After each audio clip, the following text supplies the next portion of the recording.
우리는 그리스도 의식에 이르는 세 번째 열쇠로 자신을 사랑하기에 관해서 공부를 하고 있습니다. 두 번째 열쇠에서 우리가 두려움을 완전히 극복할 수 있는 유일한 방법은 두려움의 에너지를 태워버릴 수 있는 사랑의 에너지, 곧 하나님의 완전한 사랑을 영적인 영역으로부터 받는 것임을 공부했지요.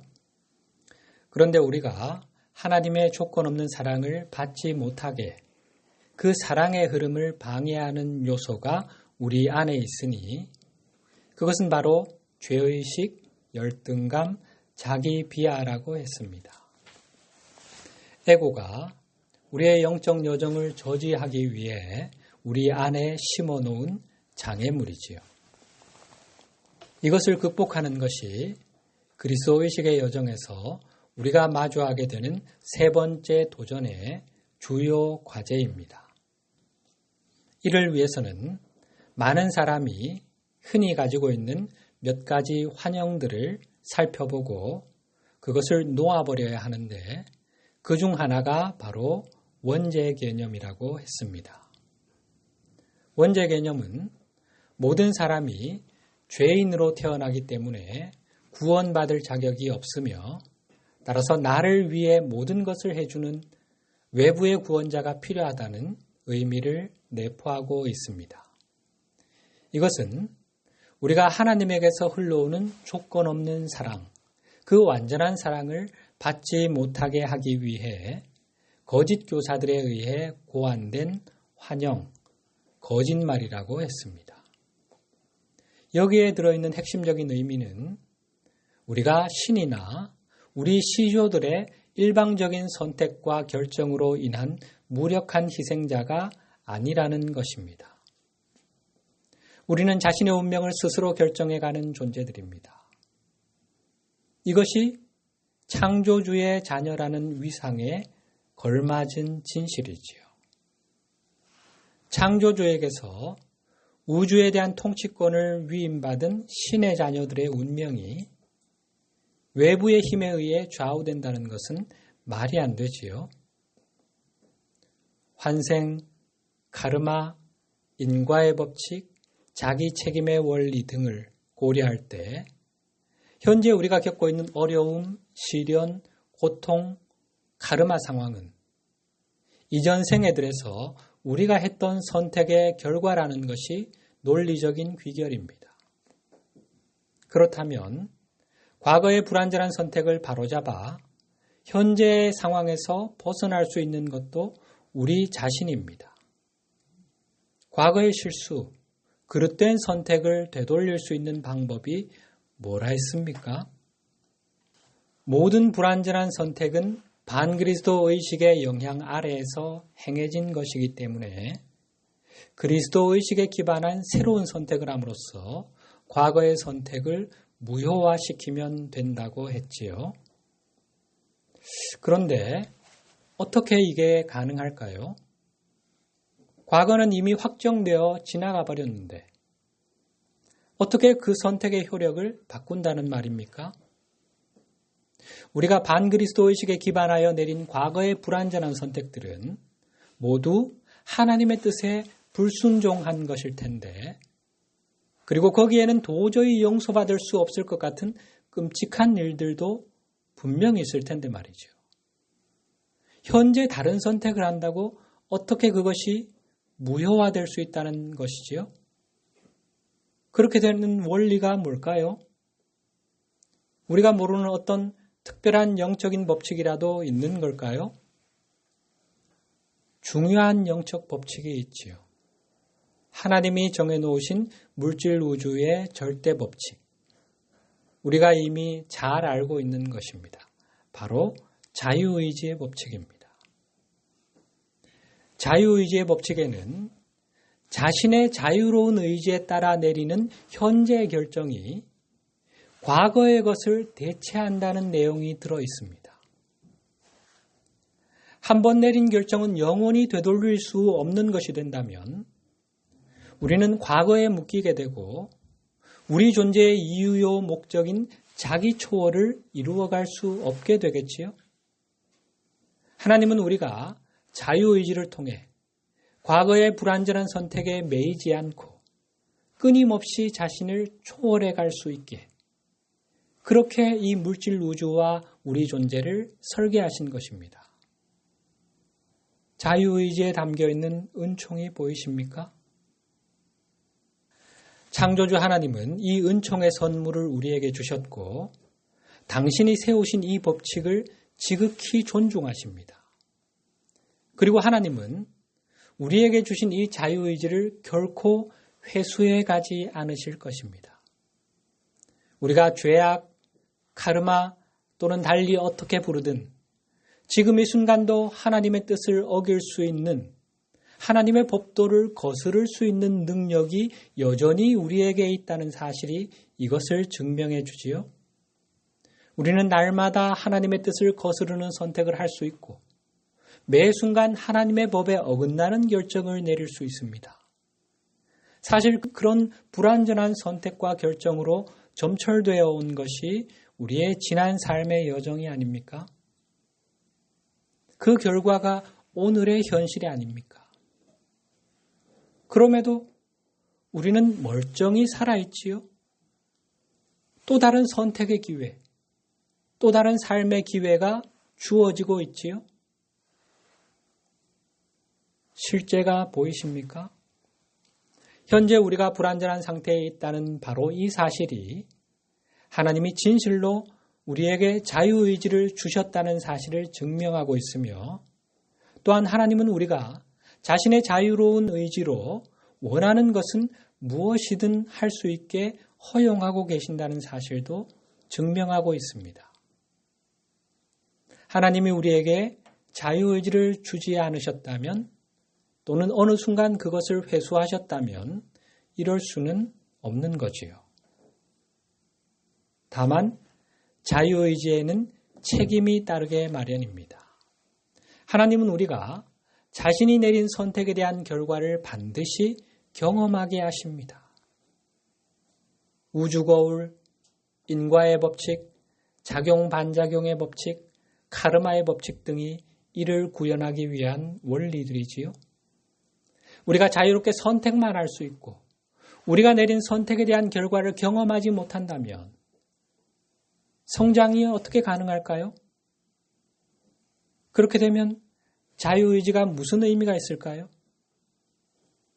하나님이 우리에게 자유의지를 주신 이유, 우주를 거울처럼 작동하게 만드신 이유, 모두 우리의 영적 성장을 위한 것입니다. 그런데 우리가 자신의 자유로운 선택에 따른 결과를 경험하지 못한다면 거기서 배움을 얻을 방법이 없겠지요? 성장은 불가능한 일이 되겠지요? 이런 선택을 했더니 이런 결과가 돌아오네? 이건 좋은 것 같아. 모두를 이롭게 하는 것 같아. 뭔가 행복감이 느껴져. 나의 현존도 영적 스승도 하나님도 흐뭇해 하시는 것 같아. 이런 류의 선택은 계속해도 되겠어. 더 강화해야 되겠어. 이건 좀 불쾌한 느낌인데 나도 힘들고 상대도 힘들게 하고 모두를 고통스럽게 하는 것 같아. 이런 선택은 앞으로 지양해야겠어. 이렇게 우리는 자신의 선택의 결과를 경험함으로써 배움을 얻어 성장해 갈 수 있습니다. 물론 이것은 고난의 학교에서의 학습 방식이지요. 우리가 이원성 의식을 실험하기로 선택한 이상 고난의 학교는 피할 수 없는 것이 되고 말았지요. 물론 이런 힘겨운 과정을 거치지 않고 배움을 얻을 수 있는 길도 있지요. 사랑이 넘치는 스승을 따라가며 스승의 가르침을 통해 배우는 신비학교에서의 학습 방식이지요. 고통의 체험이 필요 없는 신비학교에서 배울 것인가? 아니면 고통을 직접 경험해야 하는 고난의 학교에서 배울 것인가? 이것은 우리 각자의 선택에 달린 문제입니다. 여기서 핵심은 하나님이 우리에게서 선택의 자유, 자유의지를 회수하지 않으실 거라는 점입니다. 바로 이것이 우리에게 그리스도의식의 여정을 통해 하나님 나라에 들어갈 수 있는 잠재력을 주는 그 메커니즘입니다. 자, 이 말의 의미를 좀 곰곰이 생각해 보십시다. 잘 아시는 바와 같이 우리가 현재 불완전한 상태로 추락한 이유는 반그리스도 환영의 영향을 받는 상태에서 선택과 결정을 하기 시작했기 때문입니다. 에덴 동산에서 뱀이 하와를 속이는 장면에서 묘사된 것처럼 우리의 자유의지를 빼앗은 것은 하나님이 아니라 반그리스도 의식과 그것을 구현하는 존재들입니다. 상위 구체에서 추락한 존재들이지요. 에덴 동산에서 뱀이 하와를 속이는 장면에서 묘사된 것처럼 우리의 자유의지를 빼앗은 것은 하나님이 아니라 반그리스도 의식과 그것을 구현하는 존재들입니다. 아담과 하와가 선악과를 따먹기로, 즉 이원성 의식에 들어가기로 스스로 선택한 것은 사실이지만 그것은 자유로운 선택이 아니었다고 했지요. 사람들이 더 잘 알았더라면 더 나은 선택을 했을 것이라는 말이 있지요. 자신이 지금 무엇을 하고 있는지 그 의미를 제대로 이해했다면 일부러 자신을 해치는 선택을 하지는 않았겠지요. 아담과 하와를 비롯한 우리 말입니다. 결론은 단지 우리가 자신이 무엇을 하고 있는지 충분히 이해하지 못했기 때문에 불완전한 선택을 했을 뿐이라는 것입니다. 따라서 우리가 그리스도의 실제, 진리, 진실에 대한 더 깊은 이해를 추구함으로써 더 잘 알게 되면 우리는 분명 더 나은 선택을 할 수 있게 될 것입니다. 영적 여정에서 이러한 진실은 매우 중요한 의미를 지닙니다. 거짓 교사들, 곧 에고와 이 세상의 통치자가 사용하는 가장 간교한 속임수 중 하나는 누구라도 일단 실수를 한번 범하면 스스로의 힘으로는 결코 그것에서 벗어날 수 없다는 것이기 때문입니다. 다시 말해 우리가 과거에 죄, 잘못, 실수를 저질렀다면 우리 스스로는 그것을 결코 넘어설 수 없다는 것입니다. 우리는 실수를 저질렀지만 결코 그것을 철회할 수 없습니다. 절대 그것을 무효화할 수 없습니다. 따라서 죄로부터 놓여나 구원을 얻으려면 내 죄를 대속해주고 나를 천국에 데려다줄 외부의 구원자가 필요합니다. 이런 생각이야말로 사탄의 도구 상자에서 가장 간교하고 효과적인 거짓말 중 하나입니다. 그리고 지구상의 대다수 사람이 이것에 영향을 받아왔습니다. 다시 한번 말씀드리지만 우리의 자유의지를 빼앗아가는 것은 반그리스도 의식입니다. 이런 거짓말을 진실인 것처럼 보이게 만든 반그리스도 의식, 그리고 이 의식을 구현하고 있는 세력들, 거짓 교사들입니다. 이들은 우리를 속여 우리 눈을 가려 우리의 분별력을 흐리게 하여 우리가 잘못된 정보를 바탕으로 결정을 내리게 함으로써 우리의 자유의지를 빼앗습니다. 인간은 자신이 저지른 과거의 죄, 잘못, 실수에서 결코 벗어날 수 없어 라는 잘못된 정보를 바탕으로 은돈 30잎에 스승을 팔아넘기다니 나는 용서받을 수 없는 죄인이야. 돌이킬 수 없는 죄를 지었어. 죽어 마땅해. 라며 불완전한 선택과 결정을 내리게 함으로써 우리의 자유의지를 빼앗는 거지요. 누가?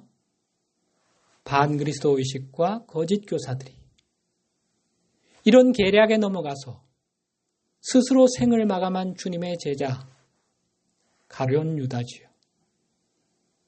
우리가 이 이원성 의식에 한번 눈이 멀게 되면 에고와 이 세상의 통치자는 우리가 영영 눈먼 상태로 있으면서 자유롭지 않은 선택을 계속해서 하기를 바랍니다.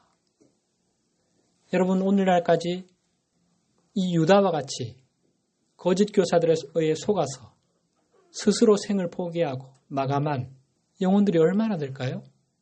헤아릴 수 있을까요? 원인이 뭡니까? 대부분 이런 거죠.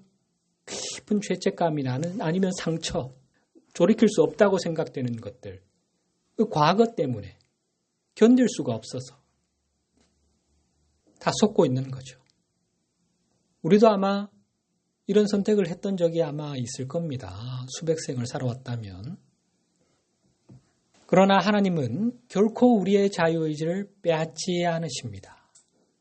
하나님은 우리가 이원성 의식을 실험하기로 선택하고 이원성에 근거한 결정을 내리는 것을 허용하십니다. 그러나 하나님은 우리가 언제라도 이원성을 넘어 그리스도의 진리를 추구하는 선택을 할 수 있는 잠재력을 우리 안에 심어 놓으셨습니다.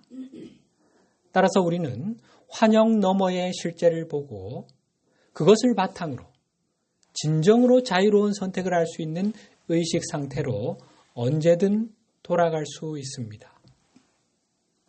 내게는 하나님이 주신 자유의지가 있고 자유의지의 법칙에는 현재의 선택과 결정이 과거의 것을 대체한다는 내용이 들어있음을 나는 알았어.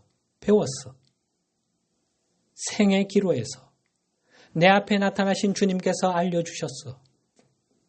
따라서 내가 비록 교회를 박해하고 그리스도의 제자들을 핍박하는 큰 죄를 범하긴 했지만 그 길에서 돌이켜 그리스도 의식을 향해 가는 선택을 함으로써 과거의 그릇된 결정을 무효화할 수 있어.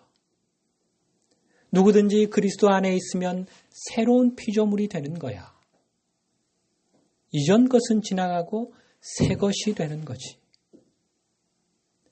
반그리스도 세력의 거짓말을 꿰뚫어보고 그리스도의 진리에 기반한 새로운 선택을 함으로써 과거의 족쇄를 벗고 영원한 자유와 평화 속으로 날아오른 사람. 가룟 유다와는 정반대의 길을 걸은 주님의 제자 바울 사도지요. 두 사람의 인생 여정이 극명한 대조를 이루지요. 핵심이 보이십니까? 이원성 세력들은 우리가 일단 이원성 의식에 발을 담그면 영원히 거기서 발을 뺄 수 없게 된다고 믿기를 바랍니다. 그러나 우리는 언제라도 이원성을 초월할 수 있는 잠재력을 결코 잃어버릴 수 없다는 것이 신의 실제입니다. 우리가 자유의지를 가지고 있다는 바로 그 사실이 우리의 어떤 선택도 우리를 영원히 묶어둘 수 없음을 역설해 줍니다. 우리가 했던 어떤 선택, 우리가 내렸던 어떤 결정도 더 나은 선택과 결정을 통해 철회될 수 있습니다. 반그리스도의 이원성에 근거한 결정도 그리스도의 실제에 근거한 결정을 통해 완전히 무효화되고 지워질 수 있습니다. 바로 이것이 주님께서 말씀하신 우리를 자유롭게 할 진리입니다. 진리를 알지니 진리가 너희를 자유롭게 하리라. 그 진리가 바로 이 내용입니다. 하나님은 단지 우리가 이원성 의식을 초월하기를 바라시며 우리는 그럴 수 있는 능력을 결코 상실할 수 없다는 것이 불변의 진리입니다. 반그리스도 세력은 우리가 이원성을 극복함으로써 자신들의 통제를 벗어나 승천하기를 원하지 않기 때문에 어떻게든 우리로 하여금 우리가 물질계에 영원히 갇혀 있다고 믿게 함으로써 승천할 수 있는 잠재력을 받아들이지 못하게 하려는 것입니다.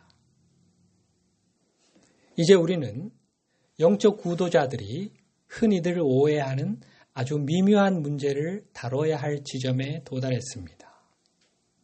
우리가 과거에 했던 이원성에 근거한 선택의 결과로 인해 현재 우리는 불완전한 상태에 놓여 있다고 했는데 자신의 선택을 통해 불완전한 상태로 자신을 몰아넣을 수 있다면 마찬가지로 우리는 자신의 선택을 통해 그 불완전한 상태를 벗어날 수도 있습니다. 이것은 우리의 구원이 우리 자신의 선택에 달려있다는 의미가 되지요. 그런데 여기서 분별이 쉽지 않은 미묘한 점이 있습니다. 우리는 오직 스스로의 선택에 의해서만 구원을 받을 수 있지만 오로지 우리 자신의 힘, 능력만으로는 구원에 이를 수 없다는 것입니다. 이게 도대체 무슨 말인가? 찬찬히 한번 생각해 보십시다. 문제를 만들어낸 것과 동일한 의식 상태로는 문제를 해결할 수 없다는 아인슈타인의 명언을 우리는 익히 알고 있지요. 따라서 일단 이원성 의식에 의해 눈이 멀게 되면 이원성 마음의 논리를 사용해서는 그것을 극복할 수 없습니다. 물질 우주에 대한 과학적 이해가 아무리 정교하더라도 이원성에 기반을 두고 있는 물질주의 과학을 사용해서는 이원성 의식을 극복할 수 없습니다. 우리가 이원성을 벗고 현재의 고통에서 벗어나려면 이원성 너머에 있는 어떤 것에 반드시 도달해야 합니다. 이원성의 감옥에 갇혀있는 우리를 밖으로 꺼내줄 수 있는 감옥 너머에 있는 어떤 것에 도달해야 한다는 것입니다. 그것이 뭐지요? 바로 그리스도 의식입니다. 이 그림으로 간단한 거지만 이 이원성의 감옥은 지금 우리 지구별을 이렇게 가둬두고 있습니다. 그 너머의 것에 도달하지 못하고는 여기서 벗어날 수가 없습니다. 이 그리스도 의식을 가리켜 성경은 하나님의 지혜라고 표현하기도 합니다. 고린도전서 1장 24절 하반절 그리스도는 하나님의 능력이요 하나님의 지혜니라. 모든 이원성 환영을 완전히 초월하여 그리스도의 실제, 존재의 실상을 분명히 인식하고 있는 그리스도 의식, 하나님의 지혜만이 우리를 이원성의 감옥에서 건져내 줄 수 있습니다. 또 앞에서 우리는 두려움과 열등감, 죄의식 등과 같은 부정적인 감정을 완전히 태워버릴 수 있는 것은 헤세드, 하나님의 완전한 사랑임을 배웠지요. 이원성 의식에서 생겨난 조건적인 사랑으로는 두려움의 에너지를 소멸할 수 없습니다. 따라서 인간의 사랑, 조건적인 사랑으로 우리 자신을 사랑하는 것은 두려움을 극복하는 데 별 도움이 되지 않습니다. 우리에게 필요한 것은 이원성을 넘어선 완전한 사랑, 무조건적인 하나님의 사랑입니다. 이 사랑은 우리 스스로 만들어낼 수 없는 것으로 오직 더 높은 근원으로부터 받을 수 있을 뿐이라고 했지요. 결론적으로 현재 우리는 불완전한 상태에 갇혀 있으며 이런 이원성 상태에서 사용할 수 있는 것을 통해서는 자신을 구원할 수 없습니다. 우리는 오직 하나님의 지혜와 하나님의 사랑을 통해서만 구원받을 수 있습니다. 예수의 보혈이 아닙니다. 따라서 어떤 의미에서는 우리가 자신을 구원할 수 없습니다. 구원에 필요한 것을 우리 스스로 만들어낼 수 없기 때문입니다. 그러나 또 다른 의미에서 우리는 우리에게 구원을 가져올 하나님의 지혜와 사랑에 나를 개방하겠다고 선택함으로써 그 신성한 에너지를 기꺼이 수용하겠다고 결정함으로써 우리 자신을 구원에 이르게 할 수 있습니다. 이러한 선택과 결정은 나 자신만이 할 수 있는 것이기 때문에 자신의 자유로운 선택으로만 구원받을 수 있다는 것입니다. 여기서 우리는 반그리스도 의식에서 나온 한층 더 교묘한 거짓말과 맞닥뜨리게 됩니다. 이것은 우리가 여러 생애에 걸쳐 믿도록 프로그램된 거짓말이며 우리 지구별의 거의 모든 사람이 이것에 의문을 제기하지 않는 그런 미묘한 거짓말입니다. 이것은 마치 우리 삶의 일부로 보이기 때문에 오랜 세월 우리는 이것을 너무나 당연한 것으로 받아들여 왔습니다. 이 거짓말이 뭘까요? 그것은 사랑이든 지혜든 용서든 은혜, 은총, 구원이든 우리가 신으로부터 무언가를 받으려면 반드시 특정한 조건을 충족해야 한다는 것입니다. 달리 말하면 신의 사랑, 은총, 구원은 무조건적인 것이 아니라 특정한 조건을 충족하는 사람에게만 주어지는 조건적인 것이라는 것입니다. 이 거짓말이야말로 이원성 의식이 어떻게 모든 것을 왜곡하는지를 보여주는 대표적인 예라고 할 수 있습니다. 우리에게 무언가를 요구하는 신, 특정한 조건을 충족해야만 사랑을 주고 구원의 은총을 베푸는 신, 이것은 이원성 의식으로 들어간 우리가 이원성에 근거하여 만들어낸 신에 대한 정신적 이미지, 우상입니다. 성경은 하나님이 당신의 형상대로 사람을 창조하셨다고 기록하고 있지만 실제로는 우리가 이원성에 빠진 후 이원적인 자아, 곧 에고의 형상을 닮은 신을 창조했다고 할 수 있습니다. 이것은 10계명 제1, 2계명에 대한 명백한 위반입니다. 제1계명은 나 외에는 다른 신을 섬기지 말라.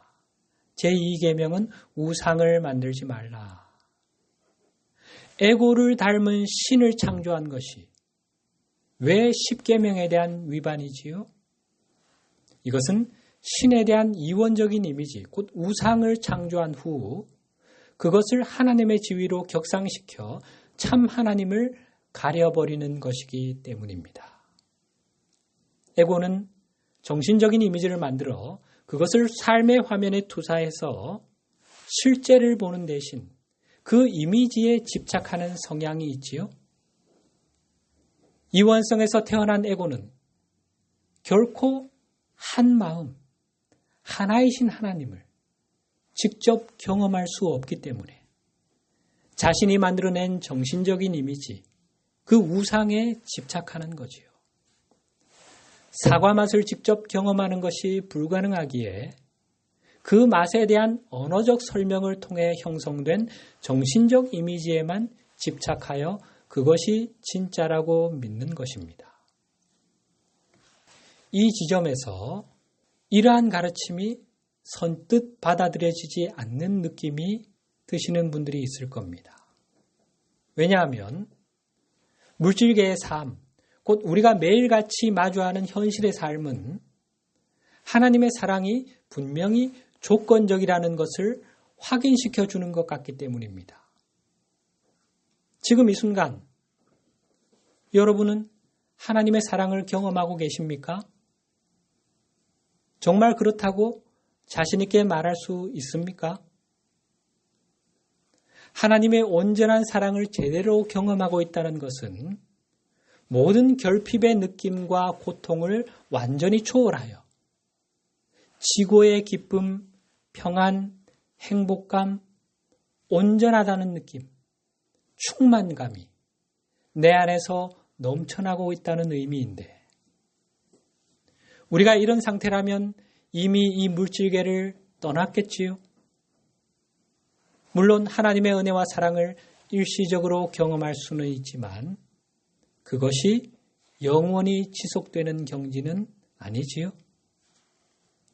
그렇다면 우리가 현재 신의 사랑을 온전히 받지 못하고 있다는 것인데 바로 이것이 신의 사랑에 조건이 있다는 사실을 증명하는 것 아닙니까?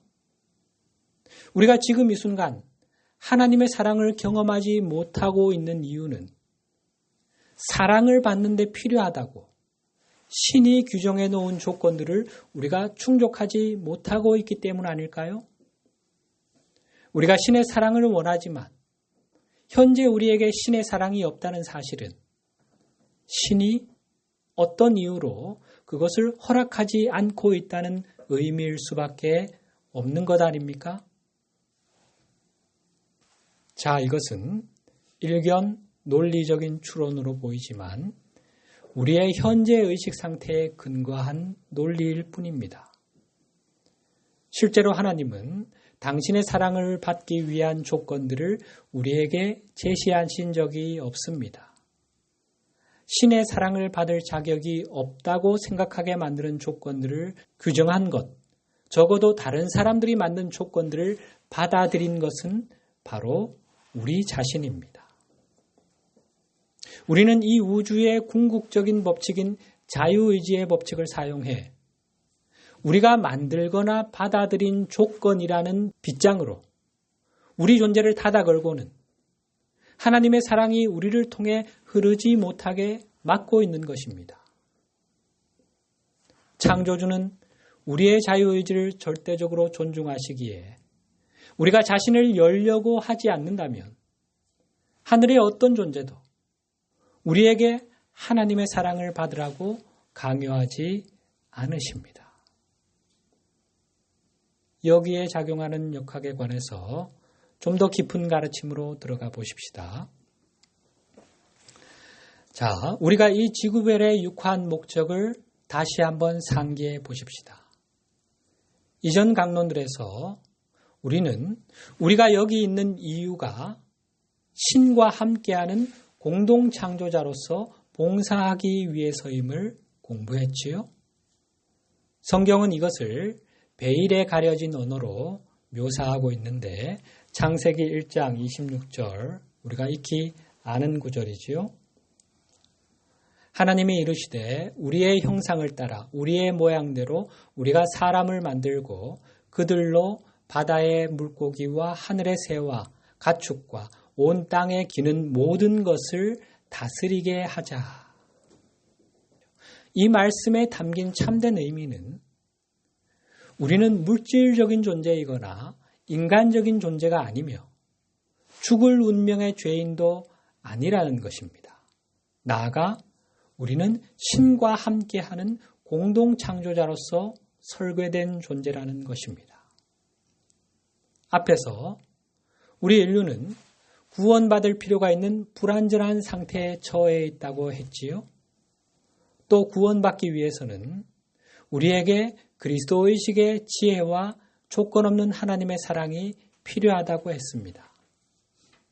그런데 지구상의 대다수 사람은 우리가 이 하나님의 지혜와 사랑을 받으려면 특정한 조건에 따라 살아야만 한다고 믿도록 프로그램되었다고 할 수 있습니다.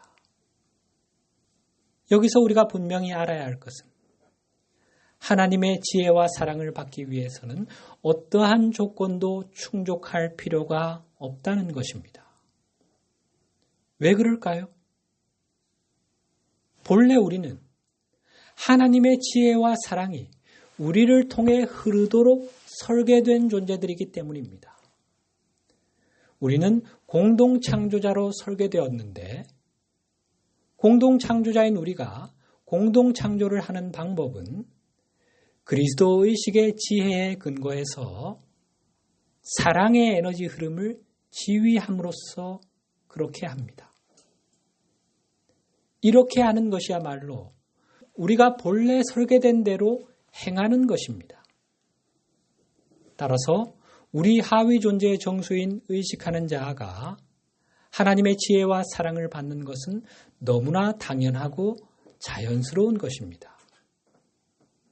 그것은 우리 몸이 숨을 쉬고 음식을 소화하고 심장이 뛰게 하는 것만큼이나 자연스러운 일이라는 겁니다. 여기에 어떤 조건이 끼어들 여지가 없는 거지요. 우리는 하나님의 지혜와 사랑을 받기 위해 어떤 조건도 충족할 필요가 없습니다. 다만 우리가 누구인지를 받아들이기만 하면 됩니다. 우리 본래 정체성이 이 물질 우주를 신과 함께 창조해 나가는 공동 창조자임을 자각하고 이것을 마음 깊이 받아들이기만 하면 된다는 것입니다. 현재 하나님의 지혜와 사랑이 우리 존재를 통해 흐르지 못하는 이유는 우리가 특정한 조건을 충족하지 못했기 때문이 아닙니다. 그것은 우리가 자신이 누구인지를 잊어버렸기 때문이며 자기 본래 정체성을 부정하게 만드는 거짓 교사들의 거짓말을 받아들였기 때문입니다. 이러한 자기 부정이 바로 우리 존재를 통해 흘러야 할 빛과 진리, 지혜와 사랑의 자연스러운 흐름을 막아버리는 것입니다. 이 자기 부정의 환영을 벗게 되면 우리는 우리의 근원과 하나인 본래 상태로 돌아가게 되고 하나님의 지혜와 사랑의 흐름도 자연히 회복되게 됩니다. 땅 위를 걷고 있는 독수리를 만났다고 상상해 보십시다. 독수리에게 묻습니다. 왜 날지 않고 걷고 있지? 독수리가 대답합니다. 난 날 수 없어. 독수리에게 다시 말합니다. 무슨 소리야? 너의 날개에 아무 이상도 없어 보이는데 넌 날 수 있어. 창공을 비행하는 것이 독수리가 가장 잘 할 수 있는 일이야. 독수리가 말합니다. 아니야. 난 정말 날 수 없어. 몇몇 특별한 독수리들은 날 수 있을지 몰라도 나는 아니야. 나는 못해. 요점은 독수리는 하늘을 날 수 있게 설계되었기 때문에 날아오를 수 있는 능력을 가지고 있다는 것입니다. 창조주가 그렇게 창조하셨기 때문에 그 능력은 그냥 타고난 것입니다. 하늘을 날기 위해 먼저 갖추어야 할 조건 따위는 필요 없습니다. 독수리에게 하늘을 나는 것은 너무나 자연스러운 일인데 이 독수리는 날아오르는 능력을 스스로 부정하도록 속아온 것일 뿐입니다. 마찬가지로 지구 위를 거닐고 있는 대다수 사람은 그리스도 마음의 지혜와 하나님의 조건 없는 사랑을 받기 위한 열린 문이 될 수 있는 능력을 타고난 존재들인데 스스로 이것을 인정하지 못하고 받아들이지 못하게 오랜 세월 거짓 교사들에게 속아온 것입니다. 오늘 본문 말씀 끝으로 한번 볼까요? 성령께서는 친히 우리의 영과 함께 우리가 하나님의 자녀라는 것을 증언합니다. 자녀라면 또한 상속자이기도 합니다. 우리는 하나님의 상속자이며 또한 그리스도와 공동의 상속자입니다. 상속자란 피상속인의 것을 무상으로 물려받는 사람을 말하지요. 무상으로, 조건 없이. 제1순위 상속자는 피상속인의 자녀입니다. 자녀라는 이유 하나만으로 아버지, 어머니의 모든 것을 그냥 받을 수 있는 것이 상속자입니다. 자녀가 부모의 사랑을 받기 위해 갖춰야 할 조건 같은 것은 없지요? 상속자가 아버지의 것을 물려받기 위해 갖춰야 할 조건 같은 것도 없습니다. 그것은 자녀라는 이유로, 상속자라는 이유로 그냥 주어지는 천부적인 것, 생례적인 것입니다. 하나님이 우리에게 주고자 하시는 당신의 지혜와 사랑을 우리가 무상으로 받는 것은 너무나 당연하고 자연스러운 일이라는 말입니다. 유일한 조건이라 한다면 내가 하나님의 자녀라는 그 본래 정체성을 깨닫고 받아들이는 것뿐입니다.